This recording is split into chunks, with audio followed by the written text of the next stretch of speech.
The quiet night descended upon the small town of Silverwood. The full moon cast an eerie glow over the empty streets, creating long shadows that stretched across the pavement.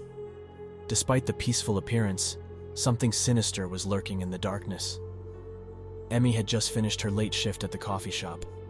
She hugged her bag tightly as she walked home, feeling as if someone was following her. Every time she turned around, there was no one in sight, but the sound of footsteps echoed in her ears, growing louder and more frequent. Suddenly, a hand grabbed her from behind, pulling her into a nearby alleyway. Emmy screamed as she was dragged into the darkness. The man who had grabbed her was tall and muscular, his face concealed by a black ski mask.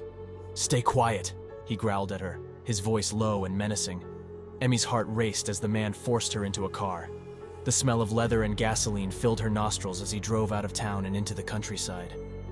The man brought her to a secluded cabin deep in the woods. The cabin was old and eerie, with boarded-up windows and a rusty door that creaked as it opened. Inside, the cabin was dark and musty, with only one chair in the center of the room. Emmy was tied to the chair, her arms and legs bound tightly. The man stood in front of her, his face still hidden by the mask. "You're going to answer my questions," he sneered, "and if you don't, there will be consequences." Emmy tried to remain calm, but her heart raced with fear. She had no idea what this man wanted from her.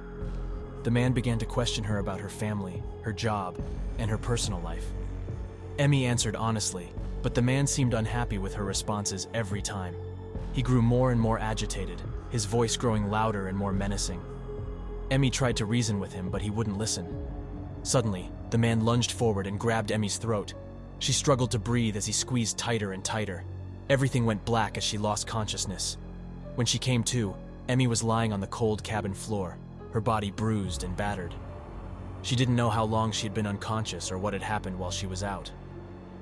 Emmy looked around the cabin, searching for any sign of the man. But he was gone, leaving no trace behind except for the memories of his voice and the terror he had inflicted upon her. She knew that she had been lucky to escape with her life, but the horror of that night would stay with her forever. She would never forget the fear, the pain, and the overwhelming sense of helplessness that had consumed her. As she stumbled out of the cabin and into the darkness, Emmy knew that the man was still out there, waiting to strike again. The horror she had faced was just the beginning of the nightmare that lay ahead.